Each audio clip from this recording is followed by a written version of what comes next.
Hello there. Le Faucon Millennium est devenu un symbole emblématique de la saga Star Wars, et Han Solo a veillé à ce qu'il soit plus qu'un simple vaisseau spatial avec des modifications étonnantes. Voici les secrets du Faucon, et c'est juste après ça.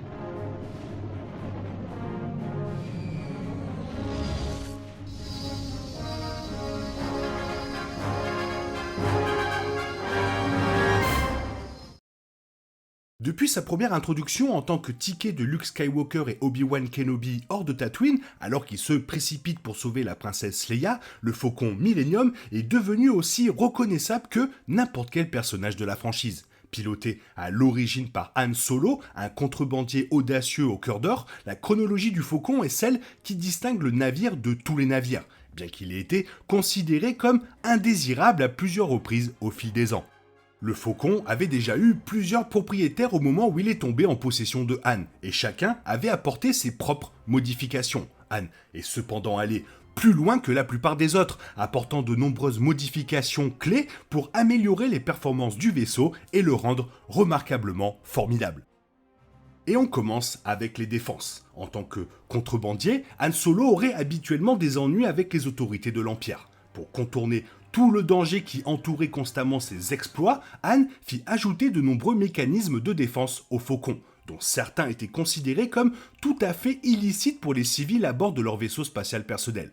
Pour faire face à toute opposition imaginable, il a dissimulé un blaster près de la rampe de chargement et 2 lanceurs de missiles entre les mandibules avant. Ces armes à feu lourdes ont permis au Faucon d'éviter les dommages causés par les débris spatiaux et de lutter contre des navires plus dangereux.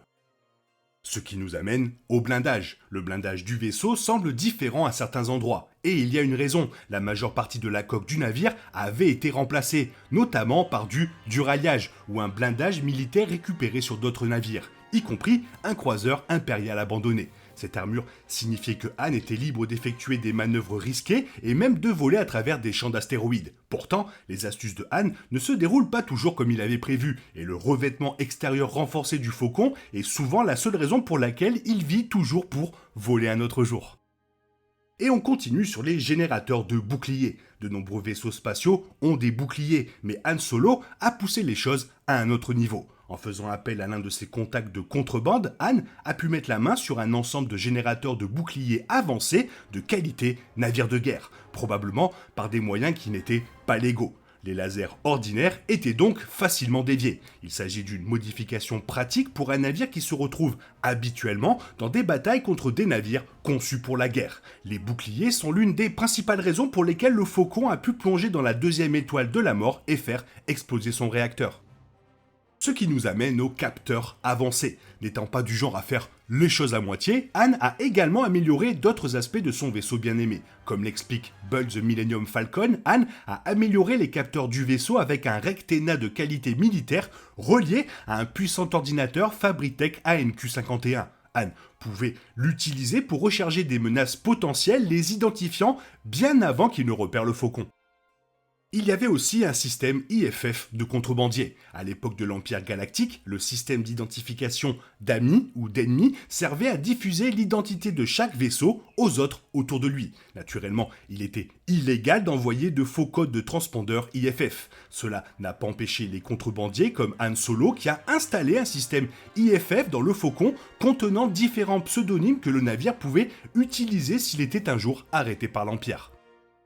Bien sûr, il a aussi amélioré l'hyperdrive. La plupart des vaisseaux ont un hyperdrive, mais Han Solo a encore une fois amélioré celui du Faucon. L'amélioration de la puissance signifiait que la séquence de démarrage de l'hyperpropulsion du navire avait été réduite à seulement 3 minutes, ce qui faisait toute la différence en cas d'erreur audacieuse. Bud, The Millennium Falcon, note que même l'hyperdrive du Faucon a été amélioré. Solo a amélioré le Faucon en une unité hyperdrive de classe 0.5, le double de la taille de celle d'un YT 1300 standard et 2 fois plus rapide que la plupart des navires de guerre impériaux. Un hyperdrive aussi puissant aurait dangereusement surchargé la plupart des navires, comme l'ont découvert à leurs dépens les contrebandiers qui tentaient d'égaler la vitesse du Faucon. Cependant, le maître en technologie des vaisseaux spatiaux, Klaus Doc Van de Gand, avait rendu une faveur à Solo avec des modifications rationalisées qui protégeaient le Faucon dans l'hyperespace. Et bien sûr, il y avait des compartiments de contrebandiers. Bien sûr, la modification la plus célèbre de Han Solo est celle vue dans le premier film Star Wars. Han, Luke et Obi-Wan se cachent dans les compartiments des contrebandiers pendant que l'Empire fouille le navire. Et il est immédiatement évident qu'il s'agit d'un ajout car sinon ils auraient été sur le plan et l'Empire les aurait fouillés automatiquement. En vérité, de tels compartiments de contrebandiers sont courants sur les navires gérés par des contrebandiers et Han les utilisait régulièrement pour cacher la contrebande. Il n'y avait cependant qu'un seul problème avec ces compartiments de contrebande. Ils étaient tous relativement petits. Même si 3 personnes pouvaient s'y cacher en toute sécurité, ils ne pouvaient pas contenir de grandes quantités d'épices. Et Han a finalement été contraint de jeter les marchandises qu'il trafiquait lorsqu'il a été intercepté par l'Empire peu avant le premier film Star Wars. C'est la raison pour laquelle il a eu des ennuis avec Jabba le Hutt en organisant les événements de la trilogie originale. Et pour finir, l'origine du faucon. Comme expliqué dans Star Wars Timelines, le faucon Millennium est plus vieux que la plupart des personnes qui l'ont possédé tout au long de Star Wars.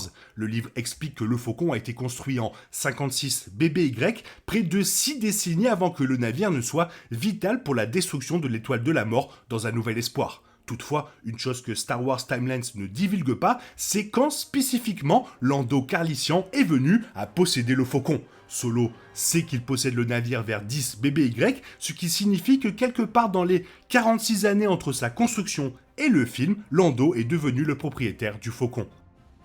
Le Faucon Millennium est probablement le vaisseau spatial le plus célèbre de Star Wars. Il peut ressembler à un tas de ferraille pour la plupart des observateurs, mais les améliorations apportées par Han lui ont permis de survivre et de rester une force avec laquelle il faut compter, même à l'époque de la Résistance. Ces modifications et personnalisations sont la véritable raison pour laquelle le Millennium est une telle force avec laquelle il faut compter, et elles continueront à donner un héritage à Han Solo, même après la fin de la saga Star Wars. On pense que le navire appartient désormais à Rey, ce qui signifie sûrement que le Faucon réapparaîtra lorsque Lucasfilm visitera l'ère inédite du Nouvel Ordre Jedi.